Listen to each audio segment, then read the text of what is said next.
Good afternoon, everyone. Hello, and welcome to the Freight Break, the flagship podcast of the Broker Carrier Summit, the BCS Freight Network, and your increasingly go-to podcast for navigating the logistics and transportation industries. I am your host, Dan Lindsay, fresh off the plane from the TIA Capital Ideas Conference in, where was it? It was in San Antonio, Texas last week. Had a great time. We're going to talk about that later on in the show. But real quick, if you are a freight broker and you have not been to the TIA Capital Ideas Conference, or you are not a part of the TIA, I, as always, would strongly recommend you get involved with them. They're a fantastic organization, and if you're a freight broker, you need to know what they know. So get plugged in. If you have any questions about that, see me or reach out to me, and I'll help you navigate that. All right. Speaking of TIA, we had a great happy hour. The next stop, or the most recent stop on the BCS Freight Movement Big Road Tour, was in San Antonio. We had a happy hour at the TIA Capital Ideas Conference. Fantastic time with 150 people just getting together, networking, talking about the industry, sharing stories, sharing a drink or two. It was a great time. Many thanks to our sponsors for that, Revanova and Drum Kit, as well as our title sponsor for the entire tour, MS Multi-Service Fuel Services. If you are a carrier or a driver and you are looking for a fuel card program, that is the best one that I have seen out there. They are also partnered with the Broker Carrier Summit, so we have the exclusive BCS fuel card opportunity for you. If you want to learn more, go ahead and go to the bcsfreightnetwork.com and click on fuel. All right. So we are less than 2 weeks away, actually, which is hard to believe, from the next Broker Carrier Summit in Indianapolis. We're about 7 to 8% ahead of pace from our attendee count from Fort Worth. So we expect a much bigger turnout in Indianapolis. The main hotel is sold out, but we still have hotel options, secondary options for you. So do not hesitate. If you are even thinking or considering about coming to the BCS in Indianapolis, go over to brokercarriersummit.com and sign up today. All right. So we have a great guest for you today. I've been friends with this guy for a few years now. His name is Nick Dangles. He's the co-founder of Sync Logistics Training. And he and I were recently at TIA together. So let's go ahead and bring Nick in. Hey, Dan. Good afternoon, my friend. Happy Tuesday. How have you been? I'm doing good. I really like the intro music, by the way. I was digging that. You guys did a good job. It is a vibe. It is a vibe. I came across that from the show Suits. Yeah, I'm into it. Yeah. Good job. Yeah, appreciate that. So how was TIA for you? Dude, TIA was good. I always have fun. I was there for a long time. I was there from like Wednesday through Saturday. Saturday because of the sales summit that they had. If you guys don't check those out, you probably should. We had a great panel of people talking about a variety of sales topics, customer sales, carrier sales. I mean, sales is everywhere in brokerage. So shameless plug, I guess. Next time, check that out if you didn't. But yeah, absolutely. All in all, I had a great time. Very, very cool. Yeah, and excuse me, choked on the coffee. Live programming. Give me 1 second here. The dangers of shooting live while drinking hot beverages. So, yeah. So, question for you. So, what was the most beneficial thing that you think you got out of TIA this year? I know you've been for the last few years. How has it changed, and what have you seen over the years? Good question, man. So, the most beneficial thing to me from TIA, I gotta say, it's always the networking. I mean, it's like the panels are great. They have super smart people on the panels talking about a variety of different topics. I mean, you got AI, you got fraud, you have sales, you have everything. But for me, the biggest thing is the networking.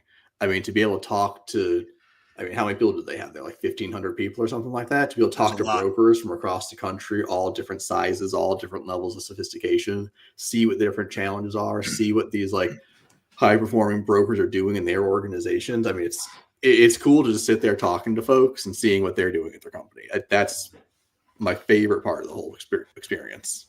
Yeah, and before the show, you and I were talking about like the wide call it a disparity between how companies operate. And before we talk about that, I want to do a little plug here. If you are a freight broker and you are still in the weeds, this message is for you. If you have 78,000 tabs open across 8 different monitors, if you look like a stockbroker from Wall Street, you need to check out TIE TMS. TIE TMS is the next generation transportation management system that simplifies your workflow, which we will talk about quite a bit today. Workflow through end-to-end automation, saving you hours and hours of manual work every single week. Everything from quoting to carrier selection to invoicing, TIE TMS can handle with ease, exponentially boosting your efficiency, which also boosts profitability. That's right. So it also integrates seamlessly with all the tools you're already using: load boards, carrier networks, vetting tools, and visibility platforms, consolidating everything into one place so that you're not jumping between tabs, Excel sheets, Google Sheets, or tools, whatever tools you're using anymore. And the best part is it's designed specifically for the freight broker in mind. So if you're ready to up your game when it comes to your TMS in 2025, see how TIE TMS can help you transform your business. All right. So yeah, so Nick, we were talking about this earlier, right? So the breadth of, call it sophistication, not to No, injure. you can say sophistication. Yeah. I like that word. Yeah, it's a good word. As an unsophisticated person myself, still operating out of Excel and Google Sheets over here. But there's a wide range of how brokers operate, right, in the industry. Talk to us about that and how that plays into their effectiveness and their profitability overall. Oh, there is, man. Like honestly, it blows my mind. You know, like you've got brokers out there who are just doing amazing things. I mean, they're bringing in all the latest AI technology. They're up to speed on everything. They've got the latest tech. Um, and then like on the opposite end of the spectrum, I mean, I talk to brokers who still just don't trust nearshoring, and to see that difference in real time, I mean, it's wild to look at. And you know, I like part of me wonders like how are some brokers still in business, you know, if they're just kind of like operating on a fold out table in their garage. It's just 2 dudes slinging freight.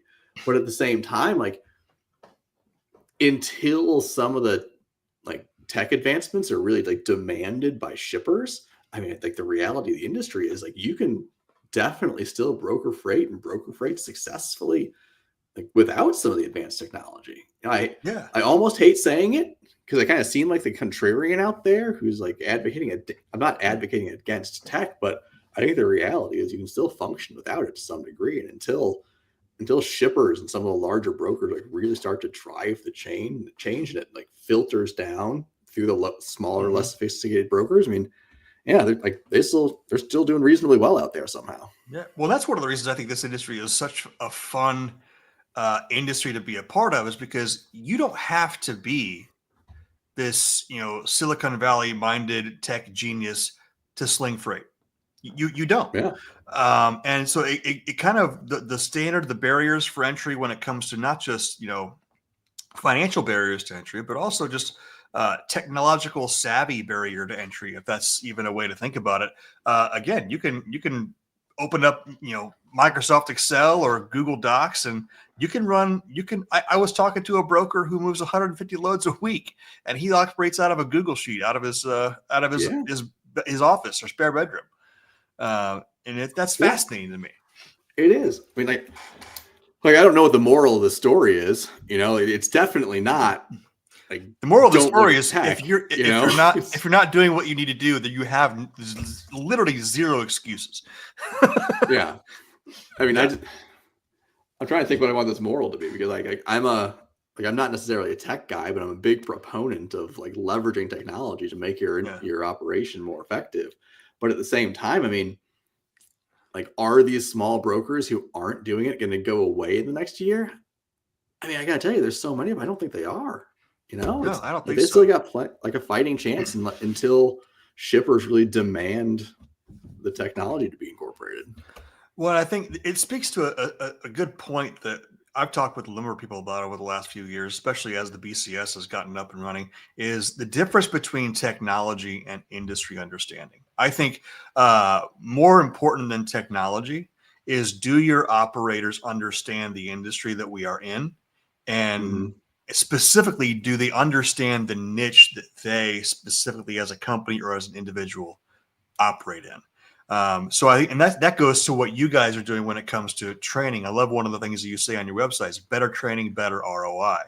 And actually in my talk, I was actually invited to speak on a panel at TIA about how to build a robust carrier network. And that's one of the things we talked about was carriers continually complaining, correctly, I think, that brokers just don't understand the industry in ways that makes them good partners. So talk to us about your training process and how you go about that. Yeah, I mean, you're preaching to the choir, talking about the importance of training. Obviously, you teed me up for that one nicely, but Try. no, I think you summed it up pretty well. Like from a sales perspective, like a customer facing sales perspective, shippers can tell if you don't know what you're talking about, Yeah. right? Like if you throw a 22-year-old on the phone, really, if you throw anyone on the phone, no matter their age, and you haven't trained them, they don't have an understanding of the industry, shippers can tell immediately, right? And you got to think, I've mentioned this on panels before, that your people are really the representation of your company, you know, Yeah. and for better or worse, your people are only as good as you train them to be. So when you think about the fact that they're out there on the phones, talking to shippers, talking to carriers, talking to prospective employees, right? Like, what impression are they giving people about your company? And is that the impression that you want them to give? I think they're going to have an easier time booking freight. They're going to have an easier time winning new business. They're going to be a better representation of you to any new employees you're trying to onboard if they know what they're talking about and if they understand the industry that they're in. Yeah, I think people a lot of times don't give enough credit to the value or the detriment of the personal brands of the team members that you have. Um, I've seen great companies that win a lot of business. They have a bad apple, right? And that bad apple, he goes on social media or she goes on social media or whatever and starts, saying a bunch of stuff, or Mm-hmm. starts, lacking in their performance or treating carriers poorly or whatever they might be doing. That taints the reputation and the brand integrity of the entire company. So I think you're in an important field here in training people to navigate the industry well, because those personal brands can affect the efficacy and the profitability of the companies they're a part of. Yeah, like the what we just talked about, having like employees be representing your company is super important.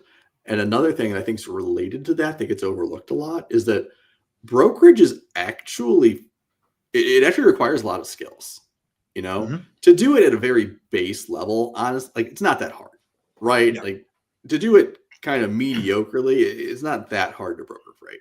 Yeah. But to advance and to be a high performing freight broker, it takes a real skill set, right? It Think does. about like Yeah. those problem solving and soft skill that you're using every day. Think about the industry knowledge that you're leveraging, how you interact with people, how you interact with different carrier segments, how you pitch your services to shippers.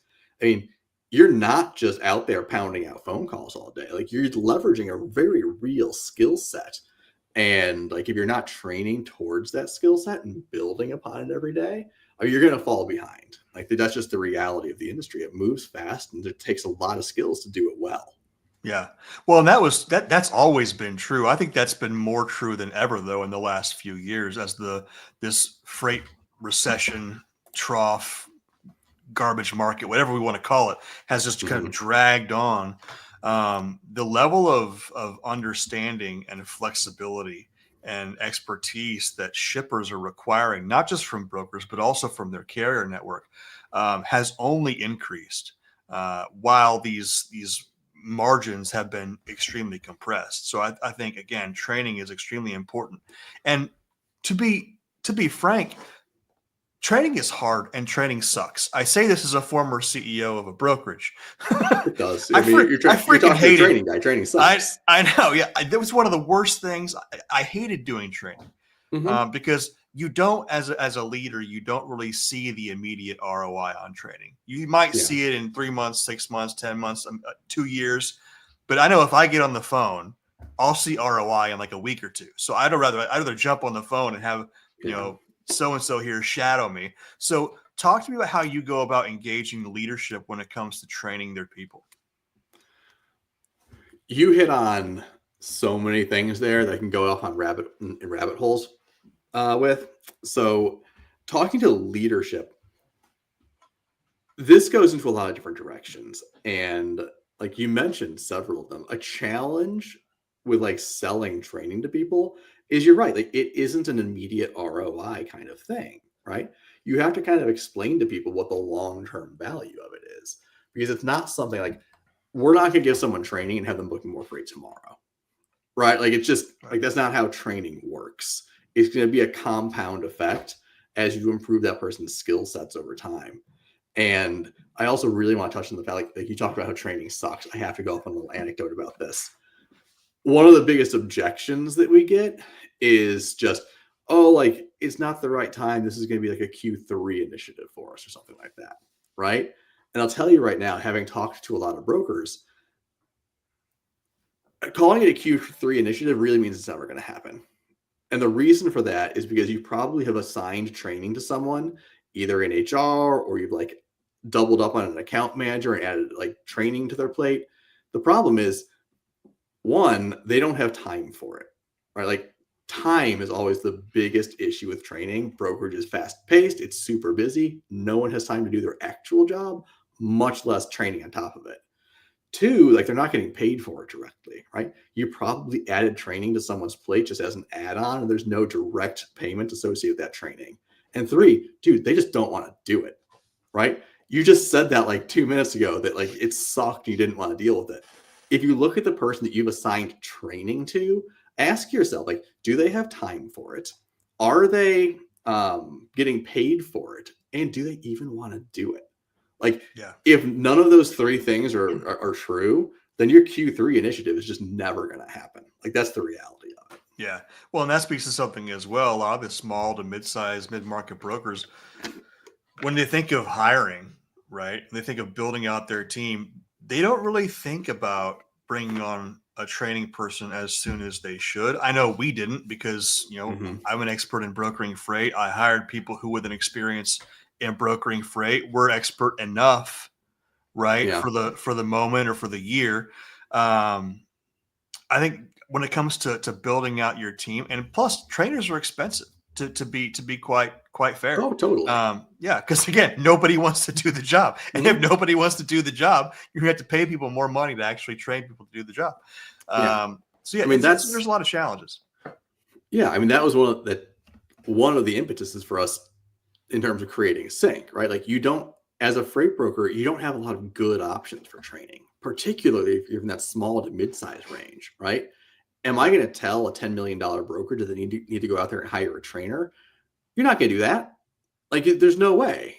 And I can't sit here in good faith and recommend that you go hire someone for training, because like I know the financial situation that you're in. It's just not going to happen, right? Yeah. But your other option is kind of adding training to the plate of an existing account manager, carrier, like whoever the case may be. And that's also not a good option, right? So you're stuck between two bad options with training. Soft sales pitch for Sync, right? Like, here's an option that's actually reasonable for you. It's one of the reasons we created it. Well, and one of the things too that people don't talk about a lot, and I know that our carrier and our driver friends are going to take issue with this, but the reality is the net operating income of a freight brokerage, specifically small to mid-market freight brokerage, is between 1% and 3.5%. So Mhm. even if you run a $10 million brokerage, the most you're working with when it comes to like strategic investments at the end of the year, the most you're probably working with is $300,000. Yeah. And so those dollars, like you have to be extremely intentional about where those dollars go and how you put those dollars to use. So yeah, I get the struggle. Yeah. I mean, like I brokered freight for 10 years and like I managed a brokerage of like similar size during that point in time. And yeah, the struggle is real. Yeah, yeah. Well, and you were over at you at Spartan, right? Hmm. Okay. And was that talk to me about that? Was that cradle to grave? Was it more Chicago model? I'm not familiar with how they work. So it's been like I've been out of the brokerage seat for 5 years now. So Mm-hmm. don't let anything I say impact like what's happening current state. But Oh yeah, we'll like put all the disclaimers out there. like the brokerages that I worked at, we were small, but we had transitioned pretty quickly to the split model. Yeah. Yeah, That was our plan to scale. gotcha. Yeah, I know when we ran linkage, we had a cradle to grave model because I'm from TQL, so Mhm. we had a cradle to grave, kind of a hybrid pod model. But when we were building linkage, we decided to try and go to a pod model where we had, one account manager and whatever shippers that account manager managed essentially. Mhm. They had one or two people underneath them that were booking loads for those customers. We had an accounting person attached to them. We found that to be a really effective way of operating. Yeah. There are lots of ways. This has actually impacted how we go about talking about our training, right? There are lots of ways to organize your brokerage, whether you're cradle to grave, buy, sell, some pod mix. But as you look through our courses, we use terminology like carrier sales, account management, customer sales. But when we talk about them, we actually describe them as competencies, not roles. Because like no Mm, matter what type of brokerage you're in, no matter the operating model, somebody has carrier facing responsibilities, right? Like you might call them carrier sales, you might call them like operations. It might be just like a freight broker. You mhm. might not call them carrier sales, but someone's out there doing carrier facing responsibilities. So when we talk through our course lists and our content, we make it really clear that even if you're cradle to grave and I'm calling it carrier sales or account management or customer sales, the content is still relevant to you because Yeah, somebody at your company, like you're doing this, you yeah. might not be calling Well, it carrier sales. and even oftentimes, even if you're not the person that does it, when the person that does calls off, guess what? You're the person who Mm-hmm. does it today. So at some point, those roles are gonna, especially again, small to mid market brokerages, they're gonna Yeah. mix a little bit. Oh, That definitely. was actually one of the most valuable pieces that I took away from my training because when I started in brokerage over at TQL, there was a really pretty robust training program. I think it was like 6 months, Yeah. and you For learned what the it's worth, I've carrier only heard side. good things about their training. Yeah, oh, it was great. I Yeah. learned more in 6 months than I would have probably learned on my own in a few years. But they took you through the carrier side, the DOT regulations, and all that, and Mm-hmm. then you flip over halfway through. You start talking about customer sales and what shippers are concerned with, and so it was a really good, well-rounded training. So wherever you were at in the process, whoever you were talking to, you were able to actually have a competent conversation. Yeah. So And we're big proponents of cross training. Um, we just we think it helps with two things. One is having a more well-rounded view of the industry, right? Like if yeah, you're talking to a customer, you spent some time like actually like booking freight with carriers, you can have a more intelligent conversation. Also, it it helps develop. We use this kind of corny term. We call it professional empathy, right? Like if you look at a lot of freight brokerages, there's this conflict between customer and carrier sales, right? hmm Customer sales looks at carrier sales. Why aren't you guys working on my freight? Right? Like you're just sitting there and no one's working on it. Carrier sales comes back. Your freight sucks. Right? Like it's a like of course we can't cover it. This is awful freight. yeah. You have 18 cents And a mile on this. No, we're not doing it. yeah. But like the reality is if you're in customer sales and you've spent some time on the carrier side, Well, that it's not like carrier sales is just lazy. You've put a load on the board that's the middle of nowhere to the middle of nowhere, and it's got like $5 a margin on it. It's a load of scrap metal. Well, that's just tough to cover, man. They're working Yeah. on it, but like recognize that that's going to be a tough load to get off your board. And the flip side on the carrier side, right? If you're sitting there complaining about this 2 a.m. delivery and you spent some time actually scheduling appointments and building loads, well, all of a sudden you recognize a little bit that, well, they're not just out to get me, right? It's not the ops team's fault that this appointment is what it is. They're working with what they've got, and this is just the appointment that you got stuck with. So, I'm not saying that cross training solves all of these problems. I mean, they're tough problems to solve, but it helps, right? You kind of get an understanding of what other people are doing in the roles. It's a hell of a better starting place than we would be at otherwise, right? In fact, that's one of the reasons we started the Broker Carrier Summit, was because I and others in the industry were just absolutely sick and tired of hearing brokers complaining about carriers not being quality service providers, sick and tired of hearing carriers complain about how brokers were all trashy scumbags. Oh, yeah. And one of the benefits of what we've created is I always tell people the BCS is not the solution to the problem. What the BCS does is it facilitates the solution to the problem.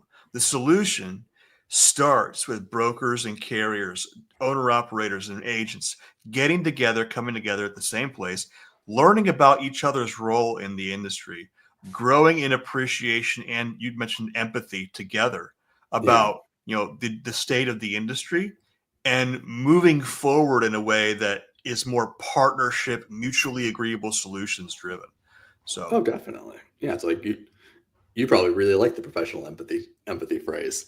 I do, especially except when I fall short of it myself. Yeah, so but no, I think everything you said about like the carrier broker relationship brings up really good points. I'm trying to make this anecdote appropriate to say live. Just wing it. We've already broken that mold. All right, good. Well, it's easy to look at some of these conversations that happen in brokerages, and you see people talking to carriers, and they get off the phone and they're like, "Oh, like this scumbag carrier, like carriers are the worst. They did this, they do that." But the reality is that is like 0.5% of the carriers that you work with, right? Yeah. Almost all of the carriers you work with are doing a great job hauling your freight, even the fraud stuff, right? Sometimes carriers and dispatchers and whatever gets a bad rap because of the fraud stuff, but even as prevalent as it is, it's still like a small portion of all the freight that moves in the country. Most of the carriers that you're working with are great companies or great people and doing a great job hauling your freight. So to develop some of these, I don't know what the word I'm looking for is, opinions about carriers based on those isolated incidents, it sucks. Yeah.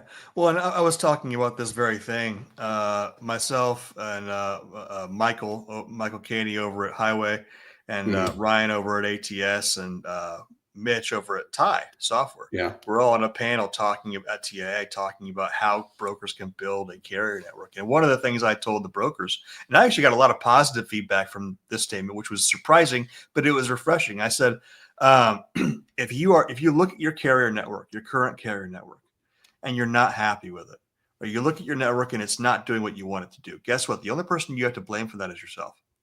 Yeah. Because just like in life, the relationships you have are the ones you've worked for. And if you want different relationships, you have to work at these relationships differently. I compared this is probably inappropriate as well. But when I was training my sales teams back, at Linkage and even before, I compared the relationship building process to, you're searching for a spouse, right? You go into a bar, you end up with a bunch of one night stands. Guess what? You got exactly what you were planning for. Oh, totally. Okay. So the level of empathy with a one night stand is different than the empathy you have with, say, your long-term spouse of 30 years. Right. So again, if you want different results, you have to do different things. And I think people need to focus more on that. Yeah. And I say variants of that a lot. What I've come to, or what I see a lot of times, the problems brokers have is largely them just standing in their own way. You have issues with your carriers. Well, how are you going about sourcing your capacity? and you look at how they're doing it, and you're like, well, I think we found your problem, right? Like you walk in, you post every single load that you have for that day. Like that's the problem. It's not like you're your own problem, man. Go about like finding carriers in a way that actually builds relationship, and all of a sudden you're going to see a lot of these problems solve themselves. Yeah, well, that was something else we talked about. Like we asked a bunch of questions to the brokers in the room, and like, how many of you value relationships, and relationships are what you want with your carriers? Every single hand went up. Great. How many of you post the majority of your loads on load boards? Almost every single hand went up. It's like, you see, you're going for one night stand freight, right? You're going for one time only freight, or one time only carriers rather. You're going to get. You're not going to get. Was it? The guy in Princess Bride. I don't think it means what you think it means. That you're not doing the things that are going to get you where you want to go. Yeah. To use a douchey word from my friend Ryan Schreiber, those two concepts are incongruous, right? Incongruous, yes. You can't say that you value carrier relationships and you post every load to a load board.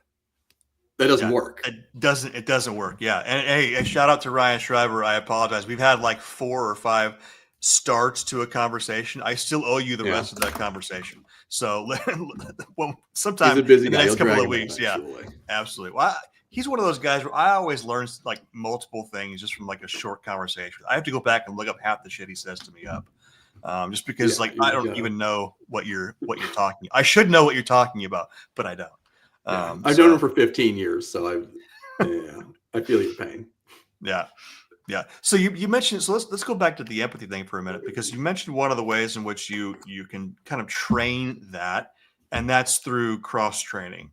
What are some other ways in which you can facilitate development of empathy or mutual respect or care in training? And what are some of the other gaps that you see? Because you see a lot more in the training area than I obviously do. What are some other gaps that you see that people and companies need to really dial in on, and they don't? I'm going to focus a lot on, but there are a lot of gaps, but I'll focus briefly on the like empathy stuff and the people development piece, because a lot of that boils down to management. A lot of the times I'll look at, I'm going to say this with respect to carrier sales management, but like the same is true in other areas. A lot of time that management role kind of turns into a directing traffic role, right? Like you have somebody standing kind of out in the middle of the floor telling people like, oh, you post this, you post that, like you work on this lane. I'll hop in and like deal with this detention problem. Oh, so-and-so's out today. I'll jump in and try to cover some of their freight. And like all you're kind of doing is directing traffic, right? Like you're not actually managing. Managing like that's management should be a people development role, right? You should be sitting there having one-on-ones with people, helping them understand how to better develop their business and grow in their careers. If that doesn't sound like what you're doing as a manager, like bad news, you might be managing wrong. So that's something that, like in my experience talking to brokers, they can really help with the empathy and the people development piece, is just like really reevaluating what you're doing as a manager and figuring out if that's actually something you're driving towards. Yeah. I ran into that myself in pretty much every management role that I was in. Was you end up, you had, like you said, being a traffic director, being a firefighter. Like what's on fire today? Oh, I'm going to help put this out. Well, that's not your job. Your job is to train your people on how to put it out themselves, or how to navigate it themselves. One thing we learned in the Marine Corps was, if I'm a sergeant, right, I'm training my squad leaders, or I'm training my corporals, that if I go down, they can do my job, and the transition is as seamless as possible. That's what you need to be doing when it comes to developing your people. So and some of it's even just strategic stuff around like getting the departments to actually work together. The example I'm going to use is probably more relevant to people who are in like split model brokerages, but quite often you see that your customer facing team really has no idea the strengths of your capacity network, right? They don't know that you have amazing carriers on like Minneapolis to Knoxville, or like what point A to point B, whatever the case may be. Mm-hmm. So when they're out there selling, they certainly can't sell to those strengths, right? They're just out there spray and pray, trying to like pick up whatever freight they can. There's no rhyme or reason to it. There's no direction to it. They're just kind of like, well, I hope I can get some freight. If it matches our network, cool. If not, like, I guess we'll just have a tougher time covering it. When like there are better ways to sell. So part of that management role is kind of acting as a liaison, if you will, between those two groups. Because like as a carrier sales manager, you should have the best grasp on your capacity network. And you can kind of work with those account managers to see like, okay, where do we have strength in our capacity? What opportunities should we be trying to win? And like, how can I help you win those? Yeah. Well, and on the carrier sales team side as well, oftentimes it's the case that these carrier sales managers or relationship managers or whatever we're calling them now, they may have relationships, call it, with 1,000 carriers, but how deep do they actually know the carriers they're working with? So if the customer sales guy comes to them and says, "Hey, what's our capacity look like?" Well, they don't know. They have to go and ask everybody. They'll send out a form or they'll send out a Excel sheet or whatever, and have people fill stuff out. But that's one of the reasons why I think, again, getting people in the same location, digging deep about opportunities. So one of the things we do at BCS is the luncheon lanes, and it's my favorite part. Just kind of like I'll stand in the back, I'll kind of like troll around the room and just watch the conversations happen, because you see light bulbs going off all the time. You see, carrier sales managers or operations managers or even cradle to grave agents talking to carriers and say, "Oh, you have trucks where?" And when they ask that, you see the light bulb go off. "Oh, I have loads here." Right. And so they actually start talking about actual opportunities. I think long form conversations need to be brought back, and we can't do that like just over the phone or over email, unfortunately. Yeah. What I find is that a lot of folks don't even know how to have those conversations, unfortunately. Like they get That's so fair. used to kind of the transactional mindset of, "Hey, do you have a truck in Chicago tomorrow?" "No." "Cool, bye." Right? Yeah. Like they almost haven't been trained on, or have just like lost the ability to have the conversation of, "Hey, do you have any trucks in Detroit tomorrow?" "No." "Well, okay. Like, do you guys ever get to Detroit?" "No." "Well, where do you guys get to?" "Oh, you get to Philadelphia, you get to Houston, you get to like Dallas." "Okay. How often do you get to those locations? Where are you trying to get you guys back to? How many trucks do you route? Van, reefer? Like, tell me about your business. Do you have terminals here, terminals there?" I mean, understanding the data points that you actually want to dive into, like, isn't intuitive. You got to figure some of this stuff out. Yeah. Train them. Well, and something else too, and this I think, and I'll slap brokers around for this because this is where this lies a Please lot. do. It's like one of my favorite groups of people. And they can take it, right? They can take it. Yeah. So one of the things, I was talking with a couple carriers last week while I was in San Antonio. They called in asking about the BCS, and they said, "Hey, so the brokers who are going to be there, do they have freight out of this location?" And I said, "Well, the brokers themselves may not, but the companies they're with very likely do." And one of the things that I get so frustrated about with brokers is that if okay, broker A, Dan, right? Carrier calls Dan and says, "Hey, do you have a load going from, I don't know, Minneapolis to Dallas?" "No, I don't." Click. What you should be doing is saying, "No, I don't. But you know what? Jimmy over here does. Let me get you with Jimmy." Because what you do is you keep that carrier in your network. You keep that carrier rolling under your loads. You increase you multiply the touch points with that carrier. You give him another resource to talk to and to find freight from. Guess what? That carrier is that much more loyal to you because you are now continually keeping him over the road. I don't know why more brokers don't do that. Say, "You know what? I don't. I can't help you cover your truck. But you know what? I have 6 other brokers here that operate out of this area. Let me get you with one of them." Yeah. And like it's even as simple stuff as, like, there are a lot of tech tools out there that can help you record that information about the carrier, right? So like once you know that they run point A to point B, that you can throw that in your technology platform, it can be searchable at a later time.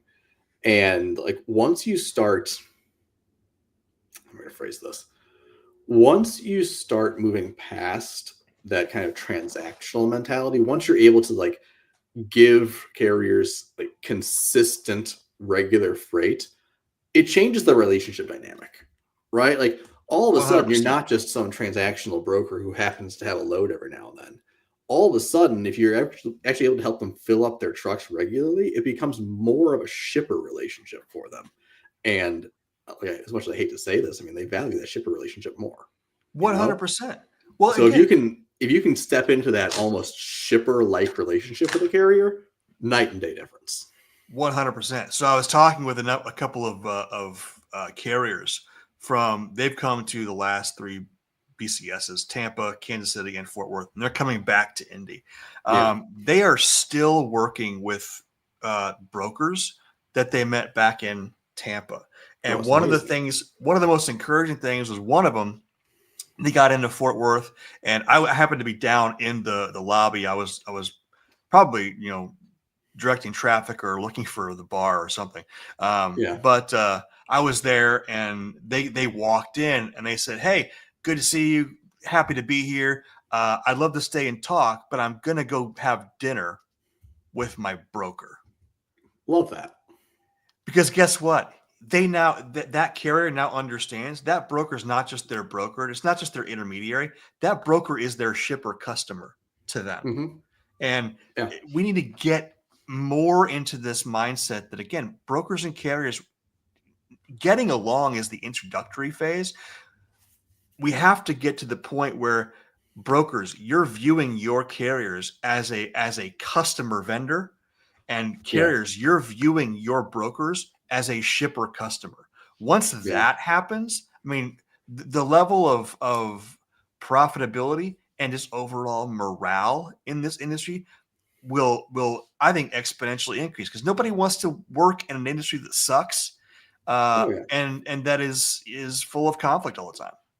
Yeah. And for better or worse, I think it's on the brokers to drive towards the relationship in that context. I mean, Yeah, if you're only giving a carrier one load like every couple of months and you're kind of treating them transactionally, I mean, yeah, that's like you're going to get out of it what you put into it. But yeah, if you're actually learning about their business, giving them relevant opportunities, and like keyword their opportunities, right? Like you're not just yeah, giving them transactional loads, you're giving them opportunities. If you're doing that, like that's what drives the shift in relationship. yeah. One of the questions that we asked, those kind of off script for our talk the other or last week at TIA, was we asked the carriers or the brokers what they expected of their carriers, and we gave them some options, pretty boilerplate options, like reliability, I used to have something communication, I'd say on all this. the things. And of course, everybody knows all the right answers. And then we asked what they think their carriers expect from them. Mm-hmm. And of course, everybody said all the right answers. And then I kind of flipped it around and said, let me ask you a question, brokers. You expect this from your carriers. You think your carriers expect this from you. How many of you have actually asked your carriers what they expect from you? No hands went up. And I looked at them straight in the face and said, listen, I love you guys, but that right there is a big piece of the issue, because you think you know what your carriers Mm-hmm. expect from you, but until you go out and ask them, until you sit down with them and say, hey, am I a good partner with you? If I'm not, tell me how so I can fix it. Then you don't actually know what your carriers expect from you. You know what your uh, analysts internally have told you carriers want from you. Yeah. I think that brings up a super interesting point, actually. And I talked about this during that sales summit on Saturday, Yeah. where like Super sad to part have of missed what, that, by the way. dude, it was good. Good. It was the first one we did, and I really enjoyed it. Hopefully they do more. Yeah. But one thing that you're kind of selling carriers on as you're talking to them is being a preferred business partner for them. Yeah. This, particularly in a softer market, this is going to get overlooked constantly. But like when it tightens up, there are thousands of brokers out there offering carriers basically the same stuff, right? How do you convince a carrier to take freight from you rather than the broker across the street, right? Yeah. That's the relationship you want. You want carriers to want to work with your company. And it's things like, do they have a single point of contact, right? Like, are you able to resolve carrier issues quickly? Or are they sitting there for days trying to get accessorials approved? What do your payment terms look like? Are you offering them consistent freight? Are Do you you offering honor freight your that's payment relevant to their terms? network? Yeah, I mean, it's all these little things that add up that make carriers want to work with you as opposed to the broker across the street. And again, like now, soft market people are like, get out of here, Nick, stop talking about this. But when things tighten up, all of a sudden you're like, oh man, I wish this carrier would take my load. Please take my load. And it's these little things that get into it. Yeah. Yeah. Well, it's people who sow the seeds of relationship in this market that will reap the benefits in the next. Mm-hmm. And it goes again for It's thinking brokers and for proactively about it. carriers. Yeah, absolutely. Yeah. So I used to say, this is like somewhat off topic, but in terms of what brokers want from carriers, we can say a lot of fancy things about it and like a lot of data points, and a lot of like individual like asks and whatnot. Really, dude, if you're gonna F me over, I just want to know first, right? That's what it boils down to for me. I had a couple of carriers I worked with regularly where if he was gonna miss a load, he would just call me up in the morning and be like, Nick, dude, I am sorry. This isn't gonna work today. yeah. And I'm fine. Just tell me early enough when you find out this could be a problem. Just tell me. That's all I want. Yeah. Well, and it's much we easier. can fancy it up, but like that's all I want. Yeah, that's it. It's simple, but it's easier to have that conversation with a broker that you've hauled 100 loads for than it is the first time broker that you've worked with, and literally everything is riding on you ever working with this broker ever again if you mess this up. It's a much different conversation. It is.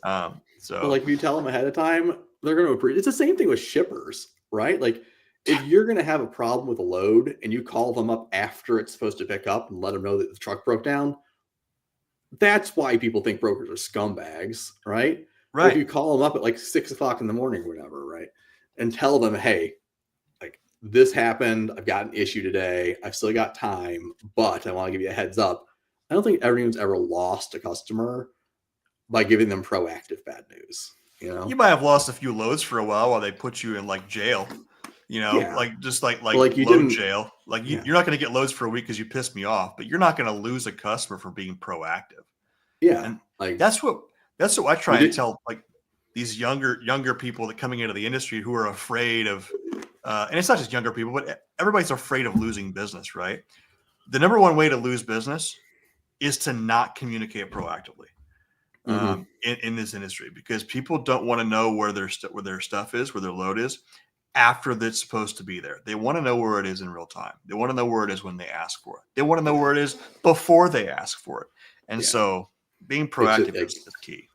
It's the lack of proactive communication that just torches relationships. Yeah, absolutely.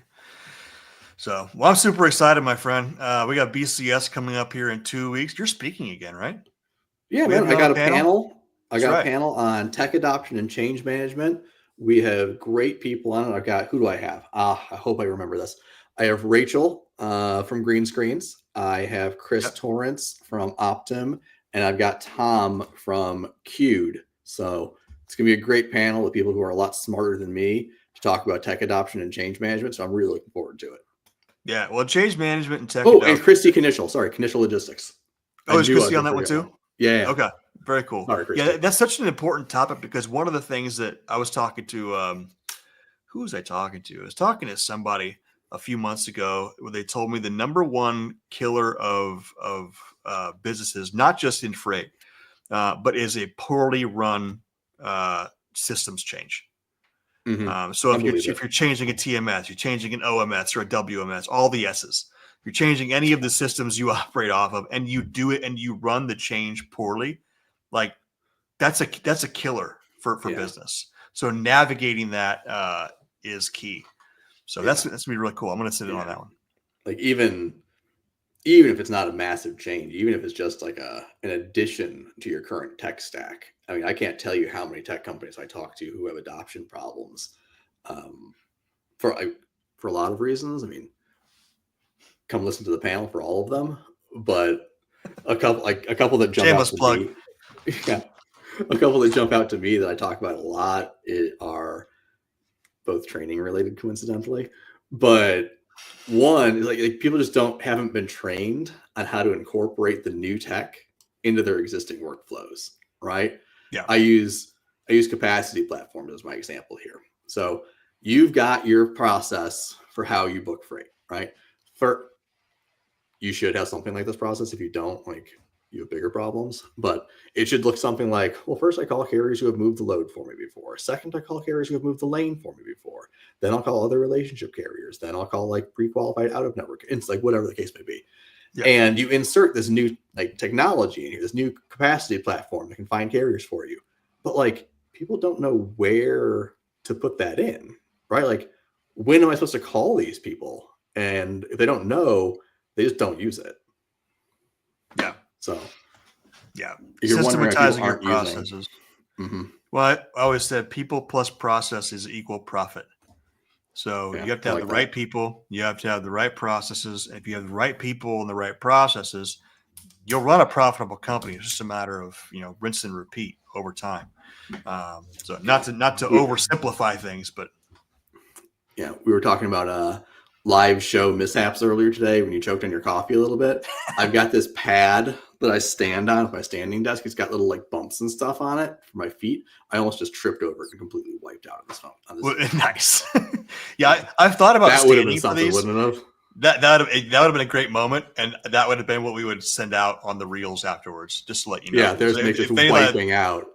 Yeah, just takes down his standing desk, trips over his fucking standing mat. This is the kind of shenanigans we have on it. So, yeah. Well, it's funny because I thought about, and I talked with the team about me standing for these as well. But I can't stand in one place and talk. I'm a pacer. Maybe it's my ADHD, whatever it is. Like even when I'm on a phone call, like I work from home now, and I'll be like walking through the entire freaking house. Just laps around the kitchen, trying to figure out, how to get my mind. Yeah. So yeah. I went back and I looked at. I really like the standing desk, but I went back and I looked at one of my Zoom recordings like a couple of months ago, and I didn't realize how much I bounce around when I talk on this thing because I'll like change positions, I'll move around like this, I'll go lean on my cabinet back there, and I look at myself doing this like, you idiot, you just look like you're dancing around like a fool in these Zoom calls now. Yeah, and it's fine if it's fine for the live shots, right? It's fine for the live broadcast. When they try and go and edit it and like put a bunch of thoughts together, I'm over here, I'm over here, I'm over here. It looks choppy and trash. So I try and like sit. I mean, even doing this, it's like it looks weird in the post edit. So yeah, like I literally sit down. I'm doing this and like I recall. Yeah, super great announcement though. I'm gonna use this as a time to say, hey, we just brought Josh Haynes on. Josh Haynes comes to us from CDL Life. He's going to be our production director, head of production. He's going to make this and our other podcasts look freaking fantastic. He's going to kill it, and we're gonna look legit. We're gonna look professional. Maybe they'll even clean my act up a little bit to where I'm more appealing. I don't know. We'll see. Stay tuned. Stay tuned. Great things ahead. Yeah. So, well, you're going to be joining us at the BCS. I'm super excited to see you in a couple of weeks again. Let's chat before then. I have a couple ideas I want to run your way. I know we talked about a couple of things in San Antonio, so I want to follow up on those. Yeah, let's connect on all of that. Thanks for having me on. I really appreciate you having me here. Yeah, appreciate you too, my friend. Take care. We'll see you in a couple of weeks. Sounds good. Thanks, Dan.